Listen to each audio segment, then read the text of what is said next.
It's Tuesday, March the 23rd, and welcome to the reading of the Mansfield News Journal. My name is Pam, and let's begin today's reading with the area deaths. Violet M. Thompson Alfrey, 41, of Crestline, passed away Saturday evening, March 20th, at her home. The family will receive friends from 2 to 5 p.m. Wednesday, March 24th, at the Diamond Street home of Wapner Funeral Directors in Mansfield. Joseph Mudra passed away after a brief illness at the age of 71 on Thursday, March 19th. The Mudras invite friends and family to call on Tuesday, March 23rd from 4 to 7 p.m. at the Diamond Street home of Wapner Funeral Directors. The funeral service will be held Wednesday, March 24th at 11 a.m., also at the funeral home. The family requests that those attending wear masks and social distance. Marjorie Stanley passed into the Lord's care Friday, March 19th, from Ohio Health Mansfield Hospital. She was 94. The Stanley family will receive friends Thursday, March 25th, from 1 to 2 p.m. in the Lexington Avenue Snyder Funeral Home, where her funeral service will immediately follow at 2 p.m. The service will be live streamed on the Snyder Funeral Home Lex Avenue Facebook location page. And that concludes the area deaths available for today. So now let's begin with our first article. A Bucyrus man arrested on charges linked to the Capitol riot, by David Yonke. In Cleveland, Ethan C. Seats, 31, of Bucyrus, was arrested Friday by FBI agents on federal charges stemming from the riot at the U.S. Capitol on January 6th. The Cleveland division of the FBI said in a news release on Friday that two people to whom Seats was well known reported that Seats had posted photos, videos, and statements on Facebook saying he had pushed his way into the Capitol building during the attack. FBI Special Agent John Minicello of the Cleveland office of the FBI obtained a search warrant on February 12th for Seats' Facebook account, which contained messages between Seats and other individuals in which Seats appears to describe some of his activities during the assault on the Capitol, according to the FBI. Ethan C. Seats wrote on Facebook, "I'm going in the Capitol." The messages indicated that Seats had driven 7 hours to Washington, D.C. to stop the steal, believing that former President Donald Trump had won re-election. According to the FBI, Seats posted messages saying the fake media was reporting it as an attempted coup, but the coup is already happening against Trump through a fraudulent election. The patriots in D.C. were here to show we the people will not allow our country to be stolen. Hashtag stop the steal. Hashtag march for Trump. In his Facebook message, Seats posted statements including, "I'm going in the Capitol," and "I just climbed through a broken window," according to the FBI. Seats also posted that, "I was inside upstairs in the Capitol pushing with a group of people, and they, expletive, gassed us again and pepper sprayed us."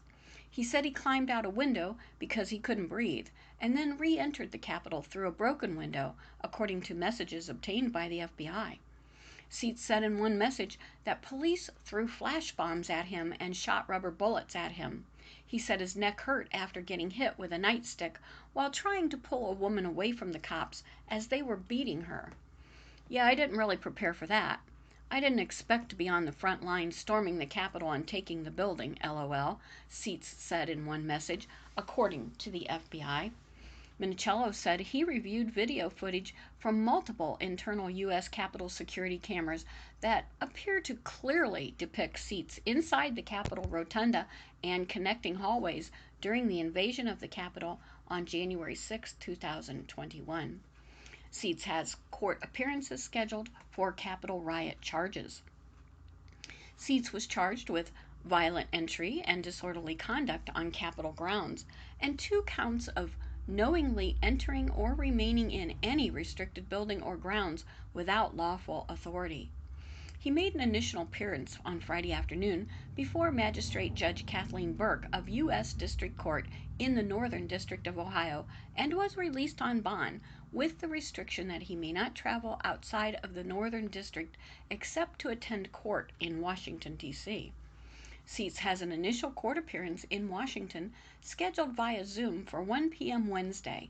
The FBI has arrested more than 300 people so far on charges related to the January 6th Capitol riot, including 65 charged with assaulting police officers. The FBI on Thursday released graphic new video clips and asked the public to help identify 10 Capitol riot suspects allegedly involved in some of the most brutal assaults on police officers. 5 people died, including Capitol Police Officer Brian Sicknick, and more than 140 were injured during the January 6th Capitol riot. 2 other officers committed suicide in the days following the attack, according to USA Today. MPD officers returned to work after review of a fatal pursuit, by Lou Whitmire. The Mansfield Division of Police conducted a preliminary review of the fatal police pursuit that occurred March 10th, and as a result of that review, the 3 Mansfield police officers involved have been cleared to return to active duty effective March 20th. The incident remains under investigation, and additional information will be released once the final administrative review is complete, according to Mansfield Police Chief Keith Porch. 1 person was killed March 10th in a single vehicle crash after leading Mansfield police on a high-speed chase that ended north of Shelby.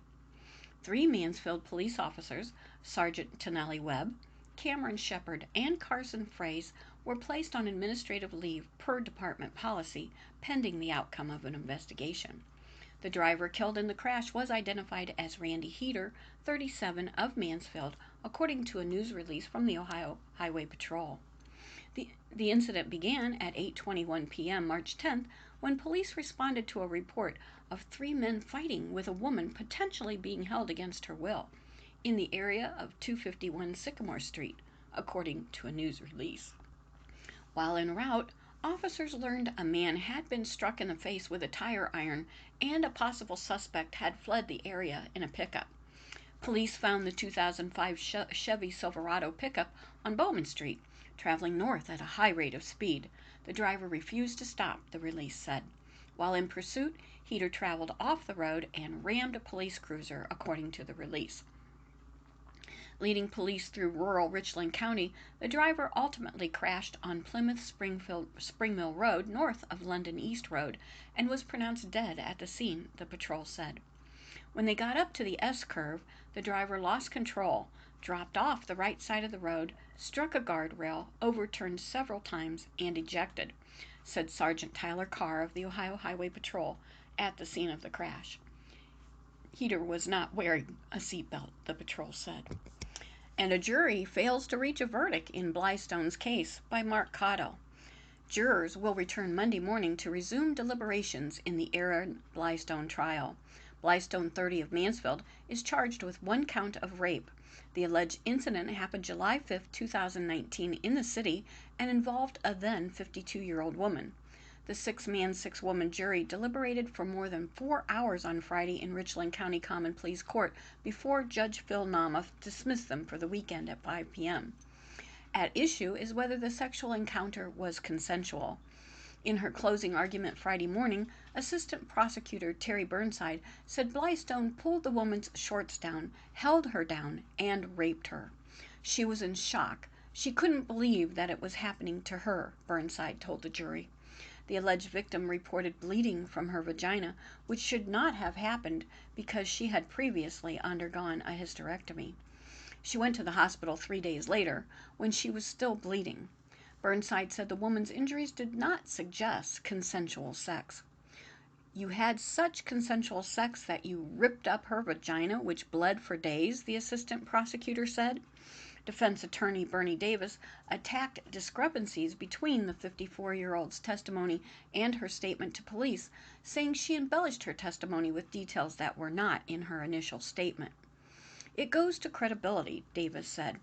He also pointed out the city's police department's crime lab didn't recover any blood at the scene.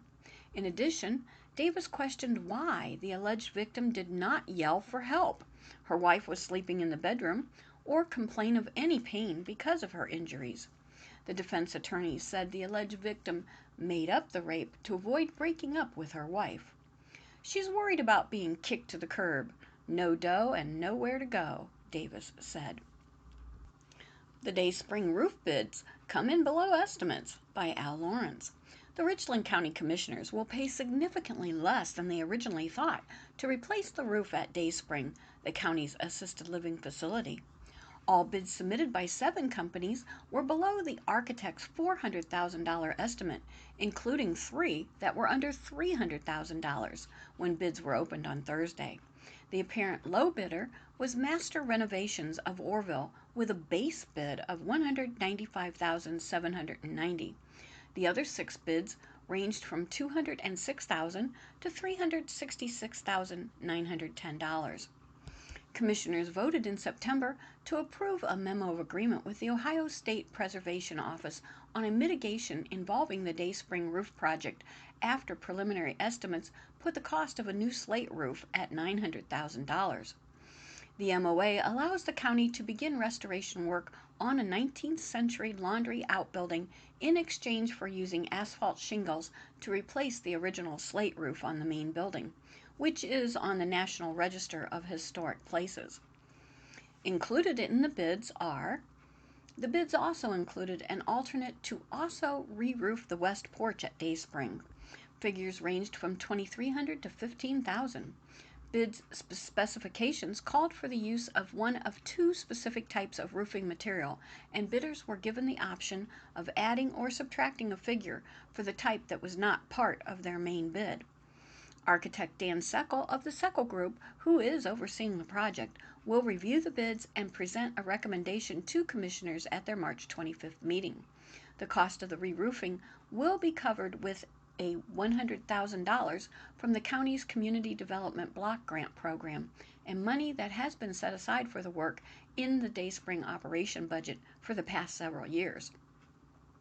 Dayspring has been saving for quite a few years. We could see this coming, said Dayspring Director Michelle Swank.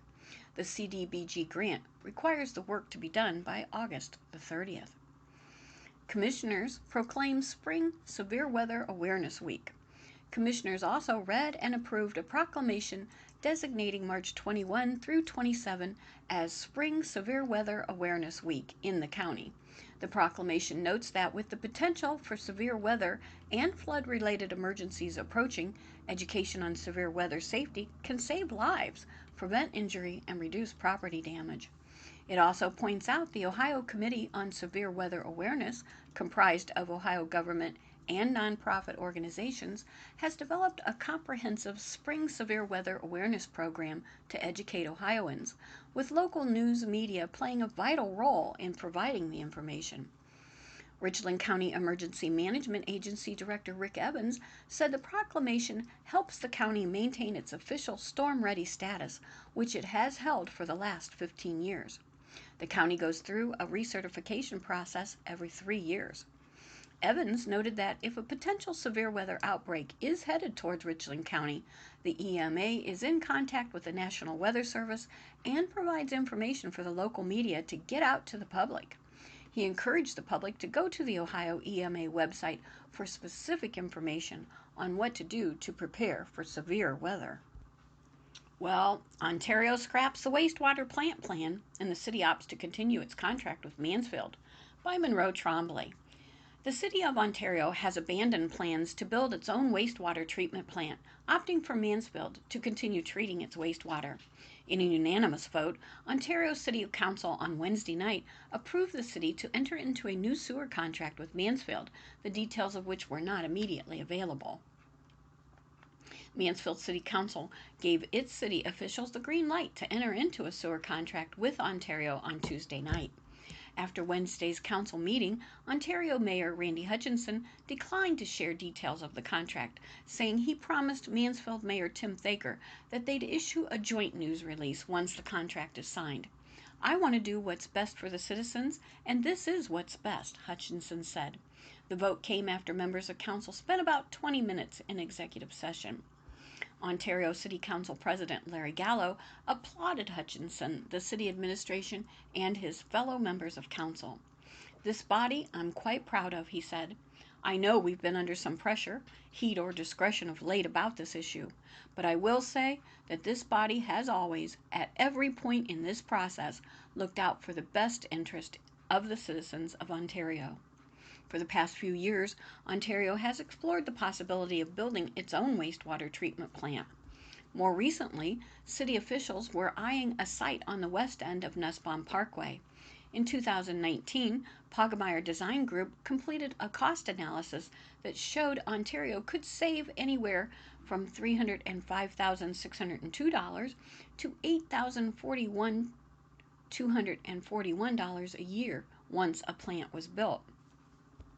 According to the analysis numbers, Ontario could spend $2,662,215 a year for a wastewater treatment with its own plant, and the cost to have Mansfield continue to treat could be anywhere from $2,967,817 to $3,334,241 a year by 2026, not including costs associated with preparing portions of city land for the plant. Poggemeyer estimated the construction of the plant itself would be at least $30 million. The Lexington schools to loosen restrictions. Building update includes brick veneer and elevations by Mark Cotto. Contact tracing and having to quarantine have been sources of consternation for school board members. They received good news from Superintendent Jeremy Seacrest at their meeting Wednesday night. Seacrest reviewed an update from Ohio Public Health that allows for loosening restrictions. Tier 1 contact tracing involves exposure to COVID-19 in a classroom or during school transportation. If all safety precautions were being followed, students may continue to attend school in person, as well as participate in extracurricular activities. They must continue to self-monitor for 14 days. Tier 2 contact tracing involves exposure in another area, such as the cafeteria, gym class, recess, or music class. If all safety precautions were not followed, those students should not attend in-person school. They must continue to self-monitor and follow quarantine protocols outside of school. Those students may end quarantine and return to normal activities after 10 days without testing or after 7 days with a negative result for a test that happened on the 5th day or later. The board also received an update on the grades 7 through 12 building scheduled to open in the fall of 2022. Scott Allman, project manager representing Then Design Architecture, reviewed elevations and brick veneers. The front of the building is slated to be red brick with a khaki-colored split face for the base and columns. We wanted to stay away from getting too pink, Allenman said, and pointed to other washed-out samples that were lighter. Board members seemed to approve. That looks way better than what we initially saw, board member Ron Schuster said. He asked if the red brick could be made one shade darker. Board members, especially longtime President Bob Whitney, wanted to incorporate parts of the building to be demolished in the new facility. Under consideration will be a large L from the junior high. To allow more time for demolition, the next school year will begin on August 17th and end on May 20th, 2022, while the 2022-23 school year will not start until September 6th. The board also heard an update on the junior high from Principal Taylor Gearhart. This has been a very challenging and trying year for everyone, Gearhart noted. We have done more for trying to find the best way to educate our kids in these trying times. Positive behavioral intervention and supports. He mentioned an initiative called Positive Behavioral Intervention and Supports, or PBIS. It's all about trying to be proactive in leading kids to make better decisions, Gearhart said. Students who demonstrate such attributes as a positive attitude or respect receive recognition in the form of Pride Stars. Gearhart said the school tries to lighten the mood, whether it be Fun Fridays where teachers recently dressed as dominoes, or art students making bookmarks with positive messages for elementary school students. He added, the district has had to embrace technology more than ever before because of remote learning. Other examples include an online form for students to register for 8th grade classes or a virtual reality store where 8th graders can learn about careers. In other business, the board accepted the donation of an electromagnetic sprayer and disinfectant valued at about $800 from local Project Pro. They accepted the resignation of assistant football coach Dave Capel. They approved the recommendation to purchase an 84-passenger school bus for $101,859 from Cardinal Bus Sales. The purchase total includes all spare parts, warranties, and the trade-in deduction. High school exhibition on display at the Arts Center. The Ohio Regional High School exhibition is scheduled to run through April 18th at the Mansfield Arts Center. It was scheduled to open Sunday. In this time of the pandemic, the Mansfield Arts Center has created a way to bring recognition to and show the artistic talents of regional high school, junior high, and grade school students, and even younger. It is important, with school closings and lack of social activities with friends, that children and young adults have outlets to create, whether it be virtual art classes or art classes with enough space to socially distance.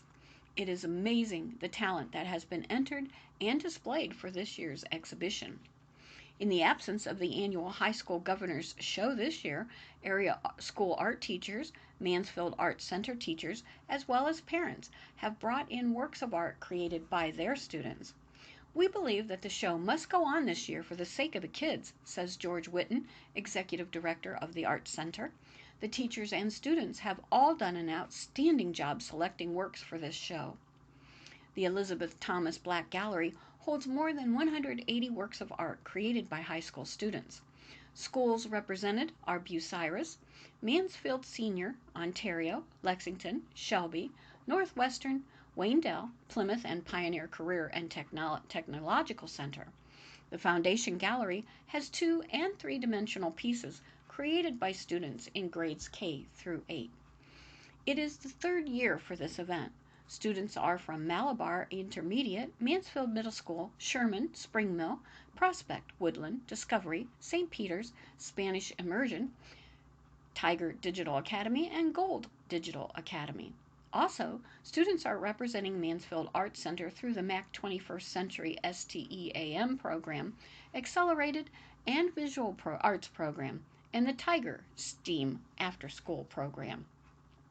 According to Deborah Weaver, Program Director for the Art Center, more than 105 pieces of art will be displayed by our younger students, not just in the Elizabeth Thomas Black Gallery, but throughout our whole art education wing. The kids have been so productive and creative. We needed to use our entire space. Many of the frames for the art pieces were donated by James Herring, owner of Comfort Inn, so that all kids having pieces in the gallery have an opportunity to display their art matted and framed. This exhibition is free and open to the public. The Mansfield Arts Center is at 700 Marion Avenue. The hours of operation are 11 a.m. to 5 p.m., Tuesday through Friday, 10 a.m. to 5 p.m., and 11 a.m. to 4 p.m., Sunday. It is closed on Mondays. For more information, go to the mansfieldartscenter.org for details on upcoming exhibitions, art classes, and gallery shop events. The American Red Cross seeks local volunteers. The American Red Cross is seeking volunteers as it continues to celebrate Red Cross Month. Volunteers make up 90% of the Red Cross workforce nationwide. The Central and Southern Ohio region of the Red Cross is in need of Disaster Action Team members, or the DAT, and blood donor ambassadors. Blood donor ambassadors welcome visitors to Red Cross facilities or blood drives, take their temperature before they enter and after snacks. Virtual Disaster Action Team, or the DAT, members aid individuals and households impacted by disaster, such as home fires. During the pandemic, most of the work is done virtually. On occasion, a large response may require some on-scene presence and coordination. To sign up to be a Red Cross volunteer, go to redcross.org/volunteer today.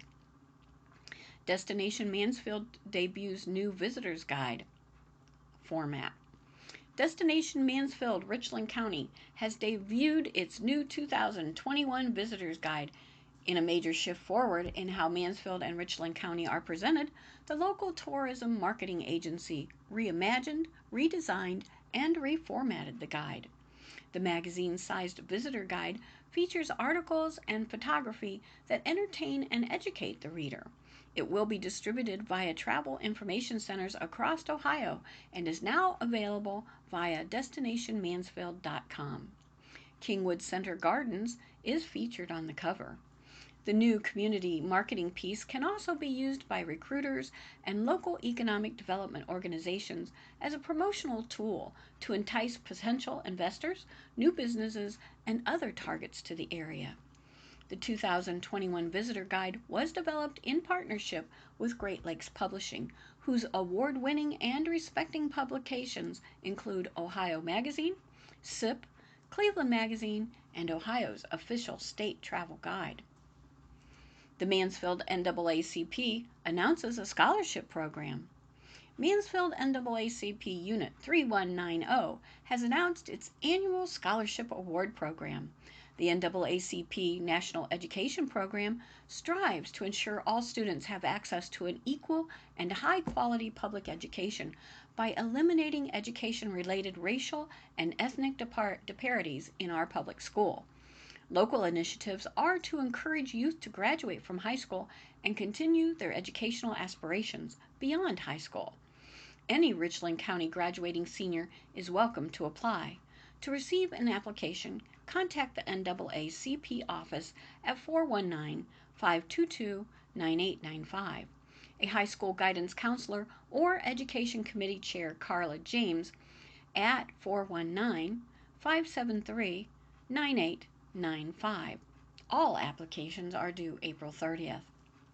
St. Peter's School to host an outdoor Easter egg hunt. St. Peter's School invites the community to its first annual Easter egg hunt, taking place at 10 a.m.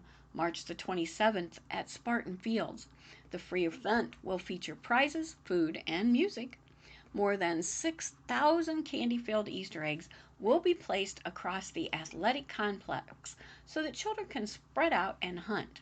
This event will give families the opportunity to get outdoors and have fun in a safe and distanced manner. The event is open to children ages 12 and younger. In addition to the candy, some eggs contain prizes including toys, electronics, and gift certificates. The Easter Bunny will make an appearance and be available for photos. As per current health guidelines, masks will be required for entrance. Extra masks and bags will be available, as well as hand sanitizing stations, concessions, and bathrooms. Spartan Fields Athletic Complex is located at 640 Hickory Lane on the east side of Mansfield. Signs will help direct visitors to the complex. And well, my friends, that concludes the reading of the Mansfield News Journal for Tuesday, March 23rd. My name is Pam. Thank you for inviting me into your home. Please stay safe until we are here together again. Be abundantly blessed and make it a great day.